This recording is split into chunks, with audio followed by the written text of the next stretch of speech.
Hai guys, sebelum lanjut nonton videonya, jangan lupa untuk klik tombol like and subscribe-nya. Dan jangan lupa juga nyalain notifikasinya, supaya pada saat gue upload video baru, kalian yang tahu duluan guys. Thank you guys.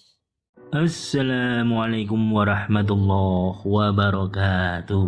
Buka mata, buka telinga, buka hati dan nalar kita. Piye kabare ndak? Sehat kabeh ya. Senang sekali dalam keadaan yang sangat fit kita akan membahas sebuah berita yang kebetulan ini sudah berulang-ulang.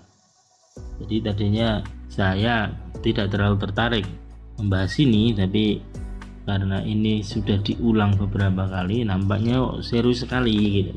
Jadi Presiden Joko Widodo ini melanjutkan step berikutnya setelah dia menyampaikan bahwa dia akan cawe-cawe, bahwa dia akan tidak netral pada saat pemilu 2024 ini nanti.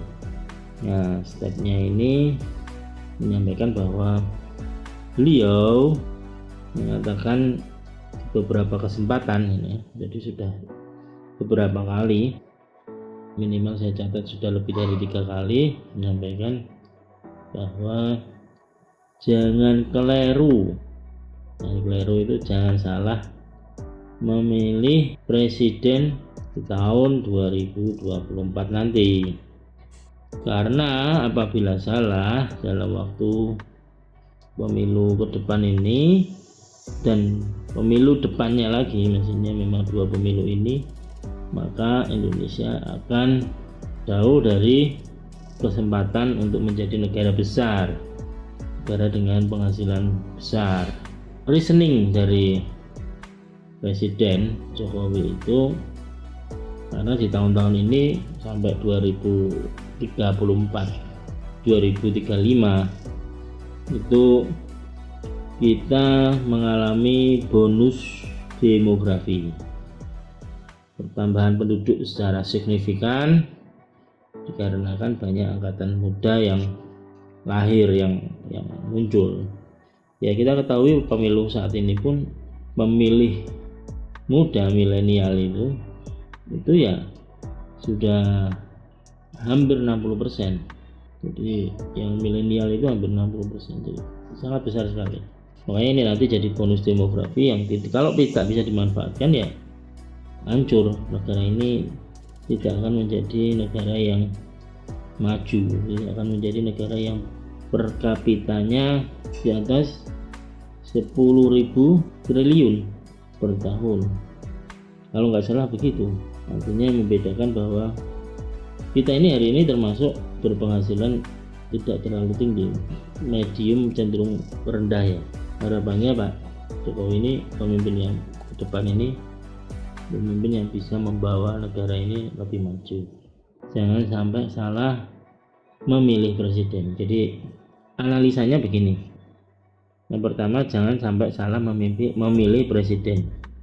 Artinya dengan dia cawe-cawe, dia sudah memiliki calon, dan harapannya calon itu yang akan dipilih dengan dia mengatakan jangan salah memilih presiden itu, yang akan dipilih adalah calon yang dia endorse. Saat ini belum jelas endorsement dia ke Prabowo atau ke Ganjar Pranowo, ya kan? Nah, cuman sayang presiden ini menggunakan narasinya, menggunakan kata negatif pada kalimat awalnya. Jadi kalau dalam ilmu psikologi, kata-kata negatif itu tidak bisa diterima oleh otak. Jadi maka kata-katanya harus positif. Jadi harusnya presiden menyampaikan bahwa pilihlah presiden yang benar di tahun 2024 nanti. Dengan dia memberikan kalimat negatif, jangan salah pilih presiden, diterima di otak, jadinya jangannya itu hilang.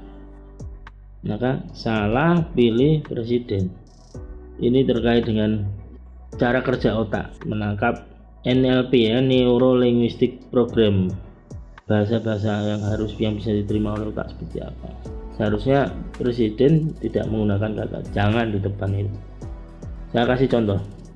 Saat ini teman-teman, saya ingin teman-teman konsentrasi dan jangan membayangkan gajah. Apa yang terjadi? Teman-teman justru membayangkan gajah. Betul? Nah, itu yang terjadi sebenarnya. Jadi kata-kata jangan itu terrespon dalam otak kita adalah negatif atau dihilangkan. Sehingga kata yang dipilih oleh Pak Presiden itu, jangan keliru milih Presiden 2024. Maka keliru milih Presiden 2024. Maka itu yang terjadi. Bagi pendukung Pak Presiden, dengan perintah keliru memilih Presiden 2024 itu berarti dia tidak akan memilih orang yang Presiden endorse, ya kan? Sedangkan bagi pendukung capres lain, misalkan Anies Baswedan yang tidak di-endorse oleh Presiden, ya pendukungnya itu sudah tidak akan menganggap kata-kata Presiden ini sebagai sebuah perintah. Ya dia cuekin aja, nggak ada, angin lalu saja itu. Justru semesta ini menggiring seolah-olah memang semua sudahlah ke Anies itu. Dihalangi bagaimana ya, nyatanya begitu. Nyatanya ya segala daya upaya makar kita supaya orang tidak jadi atau apa, misalkan makar Presiden supaya Anies nggak jadi itu, ya ternyata ya justru semua mendekatkan ke sana gitu, mendekatkan Anies jadi. Namun, nah di sisi yang lainnya lagi, seolah-olah Presiden ini memberikan drive kepada masyarakat dengan semakin banyak diberitakannya kegagalan-kegagalan Presiden saat ini, menjadikan bahwa apa yang dikatakan Presiden ini, jangan keliru milih Presiden, itu tertangkap oleh sinyal otak semua masyarakat di Indonesia ini ya, jangan keliru milih seperti presidennya sekarang. Artinya begitu. Dan dengan tidak memilih presidennya sekarang, maka yang banyak dipilih adalah yang mengusung perubahan, kan begitu, perubahan dari yang sekarang kan. Nah kenapa begitu? Hari ini semua digencarkan seolah-olah terbuka, ternyata tidak seperti yang dipromosikan. Misalkan terkait dengan kereta cepat, misalnya kereta cepat yang tadinya dipilih dengan alasan perjanjiannya adalah B2B, business to business, perusahaan dengan perusahaan, dan mengalahkan Jepang yang waktu itu menawarkan perjanjian namun government, jadi pemerintah dengan pemerintah. Karena apa? Karena ya dibutuhkan kesikapan. Dua, kereta cepat ini ternyata tidak cukup, jadi seolah-olah yang penting jalan. Yang kedua, visibility study-nya tidak cukup memenuhi standar visibility study yang digunakan untuk pembiayaan proyek yang sedemikian besar. Misal ini proyek kereta Jakarta Bandung ini, turunnya itu cuma sampai di Halim, dan di Bandung itu cuma sampai di Tegalalur, itu belum sampai stasiun Bandung, dan ini belum sampai di stasiun Gambir yang biasa orang naik kereta. Nah jadi akan terjadi deviasi pada saat masyarakat mau ke Bandung lebih memilih enaknya ke Gambir atau ke. Yang ketiga, visibility study-nya apa? Visibility study adalah penumpang. Penumpang ini memungkinkan akan menggerus penumpang yang lama yang ada di kereta-kereta yang lain, misalkan penumpang kereta Argo Parahyangan misalnya. Kemungkinan kereta itu akan dihilangkan, atau jika tidak dihilangkan maka kereta cepat ini tidak akan laku. Sebenarnya penumpang orang ke Bandung kayak itu tuh sudah diperkirakan akan sekian ribu orang yang kira-kira mondar-mandir tiap minggu, tiap hari Jakarta Bandung itu. Namun dengan adanya kereta cepat ini sebenarnya tidak terlalu cukup menambah. Misalkan oke lah kita analisa, misal nanti akan ada seperti kemarin beberapa analisis yang mengatakan nanti akan ada orang yang berangkat dan pulangnya itu orang Bandung yang berangkat dan pulang kerja menggunakan kereta itu. Oke, karena waktu tempuhnya cuma 40 menit. Kita oke lah. Namun yang terjadi dengan tiket yang sedemikian mahal, mana ada orang tiap hari pulang pergi, kecuali tiket keretanya seperti tiket kereta KRL misalnya.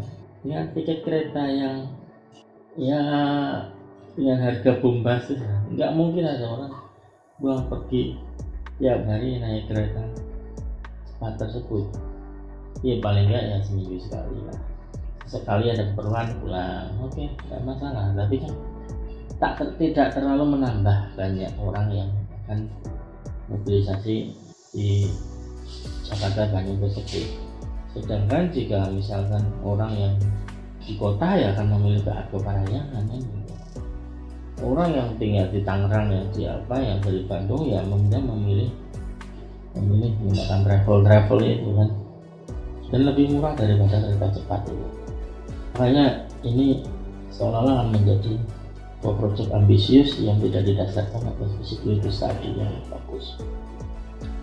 Proyek yang kedua ya, Mandalika dengan segala promosi yang dia sampaikan apa segala macam, itu sentra bisnis, ini sentra wisata, bahkan sampai urusan sirkuit Mandalika yang digunakan untuk event-event internasional seperti MotoGP. Nah, ada keheranan tersendiri, misalkan untuk pelaksanaan MotoGP dan Superbike itu ibaratnya ininya kan satu paket, cuma beda waktu saja. Nah, pelaksanaan MotoGP dengan Superbike aja dua-duanya mengalami kerugian. Kemarin bahkan disampaikan oleh Kementerian Parekraf ya, kita akan coba menghilangkan yang Superbike ya, misalkan MotoGP. Nah, ini kalau ini produk bundling, produk ini diambil ya harus ini ambil ini kan, dan itu kontraknya 5 tahun. Nah bisa ya kan, akhirnya harus tiap tahun nombor. Itu belum lagi yang kemarin di depan anggota dewan perusahaan pelaksana pemegang ini Mandalika, organisasi Mandalika itu menyampaikan bahwa sudah ada utang sampai 4,5 triliun, dan itu adalah pinjamnya ada yang short term, ada yang long term. Ada yang long term, mungkin yang short term ini mereka sudah sangat nggak bisa ngapa-ngapain karena memang ini semua adalah peminjaman sebelum dia take over Mandalika itu. Terbukalah beberapa banyak hal yang ternyata ini merugikan. Yang dilakukan presiden sekarang Pak Jokowi ini ternyata banyak yang merugikan, dan tidak menutup kemungkinan hari ini IKN itu akan jadi proyek, syukur-syukur ini proyek yang merugi, parahnya ini akan jadi proyek yang mangkrak. Tapi mungkin bisa jadi mendingan proyek mangkrak ya, berhenti selesai nggak diapa-apain, daripada proyek yang merugi tiap tahun itu masih nyedot anggaran terus. Ya kayak kereta cepat, kayak Mandalika itu kan tiap tahun akhirnya menyedot anggaran terus, kerugiannya bertambah. Dan kita nggak bisa seperti itu, harus di stop. Nanti mungkin pemimpin berikutnya yang akan melakukan perbaikan ini. Dan yang perlu diketahui dengan adanya yang seperti ini, urusan KPK yang tidak bisa tertangani, bahkan ada namanya suap di KPK. Apa bedanya dengan rumah tahanan yang lain yang dikelola oleh rutan-rutan itu tiap kota?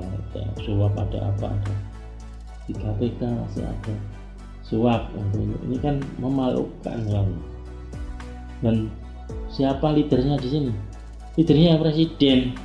Terjadi yang kayak gini nggak jelas semuanya kayak gini karena apa? Presiden. Yang pertama, presiden tidak mampu menangani yang seperti ini, atau mereka sudah melihat bahwa presiden tidak cukup memberikan contoh yang baik untuk pelaksanaan semua ini.